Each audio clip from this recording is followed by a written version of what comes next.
Izin bertanya, ada seorang tokoh agama yang sering mengatakan bahwa semua laki-laki pasti ingin menikah lagi. Hanya saja, banyak yang takut kepada istrinya, sehingga menurut beliau sebagian laki-laki akhirnya mengganggu perempuan lain. Beliau juga sering mengajak perempuan lain untuk menikah dan menganggap sah pernikahan dengan wali hukum, wali hakim, meskipun mempelai perempuan masih memiliki wali nasab yang berhak, seperti saudara laki-laki kandung. Bahkan terkadang mempelai perempuan tidak dihadirkan dalam akad dan pernikahan tersebut. Disebut sebagai nikah sir atau nikah gaib. Bagaimana pandangan syariat terhadap pernyataan dan praktik seperti ini, Buya? Mohon penjelasannya, Buya. Terima kasih, jazakumullah khairan. Wassalamualaikum warahmatullahi wabarakatuh. Waalaikumsalam warahmatullahi. Agama itu untuk menjadikan kita lebih baik, sehingga jangan sampai agama malah jadi bahan main-mainan oleh hawa nafsu kita sendiri. Masalah menikah 2 dan 3 di dalam Islam memang diperkenankan atau ada izin bagi kaum pria. Akan tetapi tidak semua orang itu bisa melakukannya, dan tidak semua orang juga menjadi boleh. Sebab hukum menikah, satu saja ulama menjelaskan hukumnya, ada yang wajib, ada yang sunnah, ada yang haram, satu. Maka jangan sampai urusan menikah 2-3 ini jadi bahan guyonan lalu berkata 2-3 sunnah Nabi, maksudnya Nabi pernah melakukan, iya. Tapi apakah sunnah yang berarti Anda mendapatkan pahala? Belum tentu. Bisa jadi menikah 1 aja Anda nggak benar ngurusi istri, bagaimana 2 dan 3. Jadi jangan sampai syariat ini jadi bahan mainan oleh hawa nafsu. Kemudian lihat, apalagi dia mengatasnamakan seorang tokoh, ya harus waspada. Bisa jadi ya, karena ketokohannya mungkin bisa saja dia bisa yang takut kepada Allah, yang membohongi orang. Nggak masa tiap orang aja akan diajak nikah dan sebagainya. Terus nikah bagaimana? Nikah kan harus ada harapan di masa yang akan datang, ada tanggung jawab, bukan main-main. Maka kami ingatkan kepada semuanya, kaum pria, hati-hati, urusan menikah ini bukan urusan hanya syahwat, akan tapi di situ ada tanggung jawab, nafkah, menjaga, dan juga nanti ada keturunan. Dan bagi wanita ya tentu dalam hal ini juga harus waspada. Menikah juga harus ada harapan, dan nikah itu sendiri juga tujuannya tuh banyak. Tujuannya banyak. Kalau laki-laki dengan pengaruhnya, dengan uangnya, lalu membohongi, itu urusannya ya dengan Allah. Memanfaatkan kelemahan perempuan, apalagi atas nama tokoh kan bisa saja. Perempuan mengatakan iya karena tokoh. Ini tokoh. Sehingga tak taunya hanya sang tokoh itu sendiri memanfaatkan untuk kepentingan hawa nafsunya saja. Ini kan juga salah. Biarpun secara hukum mungkin cara nikahnya benar, halal, ada wali dan sebagainya. Ini kita perlu kejujuran saja. Dan bagi para wanita, kita menilai itu harus adil benar. Bagi kaum pria harus hati-hati dalam hal ini. Dan gak perlu Anda yang bisa menikah 2-3 lalu ngajak teman Anda belum tentu.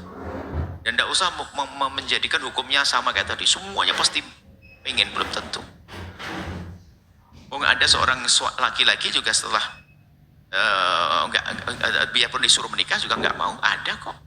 Nggak bisa mengumumkan begitu. Jadi jangan sampai agama jadi main-mainan.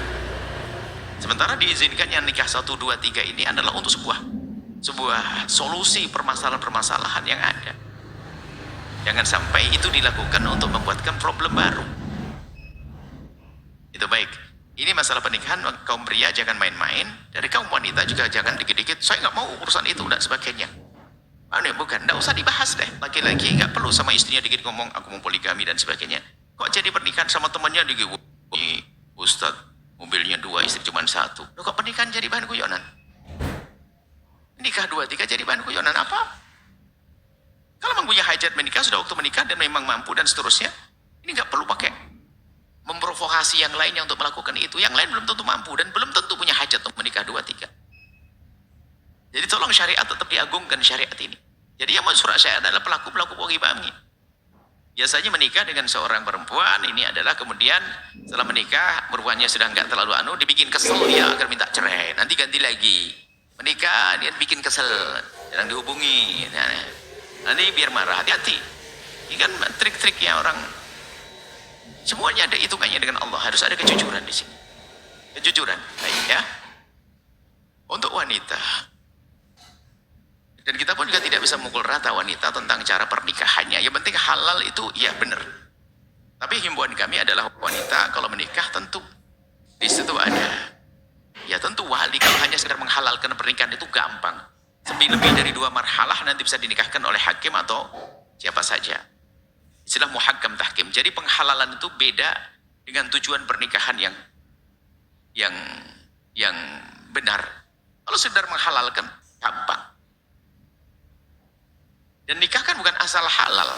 Kalau asal halal ini namanya orang tidak punya harapan. Misalnya, putra Anda seorang laki-laki yang ganteng, pinter. Dokter, spesialis, apa begitu. Kalau menikahi jangan asal halal. Kalau asal halal gini, ada tetangga itu, Masya Allah ada perempuan, ya, dia sudah gila 40 tahun. Nikah halal tidak dengan dia? Halal ya. Ya kan tidak harus nikah dengan dia. Kan nikah harus milih, jangan hanya asal halal saja. Baik ya, seperti itu. Tolong nggak waspada urusan begitu. Jadi orang mengatakan ini tokoh, dia jangan main-main. Apalagi atas nama ketokohan bisa menipu orang. Bisa menipu orang. Sehingga semua orang mau, tak taunya habis itu kan dibuang begitu saja. Bahaya. Sisi lain perempuan, yang penting jaga kehormatan. Adapun cara menikahnya perempuan itu memang unik di alam nyata ini. Jadi tidak semua perempuan, mohon maaf, yang artinya yang penting menuju halal dan upayakan terbaik dulu. Artinya dengan suami yang resmi, benar, dicatat oleh KUA, kemudian suaminya itu belum punya istri, itu kan idealnya begitu dulu. Anda harus seperti itu idealnya, supaya tidak ada masalah. Nah, ini kan seharusnya begitu, dan pakai surat, jangan sampai tidak pakai surat. Akan tetapi mohon maaf ini, Anda tidak boleh menilai orang dengan nilai sangat. Ada perempuan mohon maaf ini karena hajat. Kan tidak semuanya pemahaman Islamnya rata. Ada perempuan, dia menikah, malah pakai syarat nggak usah pakai surat nikah. Duh, ini kita nggak ngerti sebabnya apa. Saya bingung kok bisa. Ya, tidak pakai surat nikah dan tidak usah pakai resepsi. Ternyata punya kasus di rumahnya. Kenapa? Setelah suaminya meninggal tuh anaknya nggak ngerti agama semuanya. Ibunya masih normal, punya hajat besar. Di saat pengen menikah mau disembelih. Pokoknya ibunya kalau nikah lagi, ibu keluar dari rumah, ibu harus gini dimusuhi oleh anaknya. Padahal sebagai seorang anak yang soleh, kalau ibumu punya hajat menikah harus wajib kita nikahkan. Tapi anaknya nggak kening. Akhirnya apa? Saya takut dosa. Terus dia menikah dengan orang tidak pakai surat nikah, supaya nggak ada apa-apa. Yang penting saya bisa telepon halal ini. Kemudian nggak usah resepsi, bahkan nggak usah pakai hari-hari. Kalau ada kesempatan saja bertemu. Lah, ini sampai ada model perempuan gini karena apa? Dia untuk normal nggak bisa. Untuk normal nggak? Pengennya yang normal, nikah lagi, dirayakan, anaknya ngelihat. Tapi memang tidak semua anak ngerti kan? Anaknya marah dong, sampai ada yang membunuh dan sebagainya. Makanya kami sampaikan kepada anak, hei anak, jangan pandang ayah dan ibu, ayahmu atau ibumu selamanya sebagai ayah dan ibu, tapi pandang sebagai seorang pria yang punya hajat atau seorang wanita punya hajat. Kalau ingin menikah, izin menikah. Sehingga seorang perempuan yang solehah dia, karena dia takut haram. Padahal Buya, saya pun ternyata setelah saya menikah tidak pernah ketemu dengan suami saya. Cuman suami saya itu di tempat yang jauh, cuman saya punya ikatan halal. Kalau pas pulang ke Jawa, saya ketemu dia dan sebagainya. Okay. Tapi dengan begitu saya merasa plong, saya tidak bisa diganggu oleh siapapun. Nah, ini kan beda. Makanya kalau ada orang perempuan mau nikah begitu, kita tidak bisa salahkan dia juga. Karena permasalahannya dia hidup dengan apa langsung kita kalau laki dikebiri gitu, nggak boleh. Jadi maka dari itu tolonglah. Yang penting semua dengan kejujuran. Kaum pria nggak usah lah pakai sok-sok gara-gara Hasan saya kalau berdakwah harus punya istri 4, yang satu dari suku ini biar ini. Nabi saja begini, nggak bawa Nabi, dia sendiri siapa? Nah, kalau menikah nikah tentunya dengan hajat, kemudian dengan tanggung jawab dan seterusnya. Untuk kaum wanita, kalau tiba-tiba ada wanita yang mau nikah dengan cara tertentu, yang penting dia halal, kita juga tidak bisa menyalahkan. Macam-macam keadaan. Cuman kami sampaikan bahwa wanita hendaknya kalau menikah dia adalah dengan resmi, suami yang masih belum punya pasangan, jadi bisa memuliakanmu dengan maksimal. Kalau ternyata nanti tidak seperti itu adalah jangan zina. Kalau tadi sampai mengganggu perempuan, laki-laki ganggu perempuan, na'udzubillah, haram zina, pintu halal tidak dibuka. Oh halal gampang kok, halal mudah. Termasuk tadi perempuan cerdas, anaknya memusuhi. Kalau menikah lagi, anaknya akan marah. Anaknya akan ini dan sebagainya. Sementara dia punya hajat kuat. Dia ingin menikah. Akhirnya dia menikah dengan cara semacam itu. Gak bisa disalahkan. Biarpun secara hukum katanya ini tidak dibenarkan dan sebagainya. Cuman dia lihat, apakah diizinkan dia lalu bebas dengan laki-laki gonta-ganti? Kan enggak juga kan? Jadi ingat, takutlah zina, zina, zina, zina, hina. Dan dihinakan laki-laki. Kalau seorang perempuan mau dizinai, lihat. Membuka sesuatu yang paling dihormat, dimulia, diserahkan pada seorang yang tidak ada ikatan. Ini kebodohan. Hati-hati. Makanya ternyata mungkin dengan model-model cara pernikahan yang penting halal itu kadang dibutuhkan. Halal dulu itu butuhkan. Tapi ingat, jangan mempermainkan. Jika perempuan hajatnya begitu, lain cerita. Dan kan kemudian masalah ketidakjujuran ini. Ada seorang laki-laki memanfaatkan perempuan semacam ini.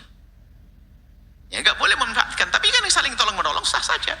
Seorang perempuan maunya begitu, oke. Ya adalah bismillah karena Allah nikah. Yang penting tidak dosa dulu, biarpun tidak normal dalam hidup rumah tangga. Cuman dia terbebas dari dosa. Terbebas dari dosa lumayan. Jadi urusan-urusan semacam ini memang tidak boleh dengan satu sudut pandang saja. Yang jelas kuncinya satu, takutlah kepada zina dan takutlah dari main-main memainkan syariat. Sudahlah, jangan main-main syariat. Kalau anda punya hajat, lain cerita. Hajat mendesak dan sebagainya. Aku sebagai seorang perempuan harus melakukan pernikahan dengan cara yang mungkin tidak normal ini. Dan mungkin bisa bahagia dengan cara itu. Yang gak boleh adalah haram. Seorang perempuan tiba-tiba menangis loh ya. Waktu dia anaknya 4 tahun, 5 tahun bertahan dia. Dia anaknya waktu itu anak masih SMP kelas berapa? Satunya SMA. Setelah anaknya kuliah semuanya seminggu atau bulan pertama anaknya kuliah tidak ada di rumah, dia menjerit, kenapa? Saya bertahan 4 tahun. Setelah tahun kelima anak saya pergi, disitulah saya berzina. Kenapa? Merasa di rumah sudah aman, tiba-tiba hatinya sudah kotor, rusak. Nikah jalan satu-satu. Nggak ada cara mencari halal kecuali nikah. Cuman sebisa mungkin wanita nikah anda yang normal itu kan nasihat. Akan tapi jika suatu ketika ada yang ingin menikah, ada orang menikah kan tidak perlu anak, kan sudah punya anak, perlu nafkah. Kadang nafkah kan perlu karena punya duit. Karena perempuan cerdas, kadang hanya perlu teman ngobrol saja, macam-macam. Sudah 60-70 umurnya, menikah. Boleh aja sah, kakek-kakek 80 sama 90 tahun boleh nikah. Yang penting halal, takutlah. Ingat, kaum pria jangan main-main. Mempermainkan, ada hitungannya. Mempermainkan. Kemudian perempuan, tolong ya, berusahalah untuk nikah dengan normal sebisa mungkin. Kalau ternyata ada satu hajat, yang penting jangan zina, jangan muqaddimah zina, jangan bersenang-senang melalui, mohon maaf, melalui video call yang ini. Na'udzubillah. Takutlah pada Allah. Halal, pintu halal buka, halal pernikahan, termasuk dengan misalnya dengan cara pakai melalui hakim atau tahkim dan lain sebagainya. Ini babnya beda. Misalnya karena kadang-kadang harus melalui hakim. Kenapa? Adiknya menentang, pokoknya kakak tidak boleh nikah lagi. Ada nggak setuju kalau kamu nikah lagi? Ada. Bapaknya nggak setuju menikah lagi. Ini ada. Adiknya nggak mau jadi wali. Abangnya, ayah juga nggak mau jadi wali. Karena nggak menginginkan nikah lagi. Ada. Terus gimana nikahnya? Coba. Ada macam-macam keadaan nih. Karena tidak satu pemahaman.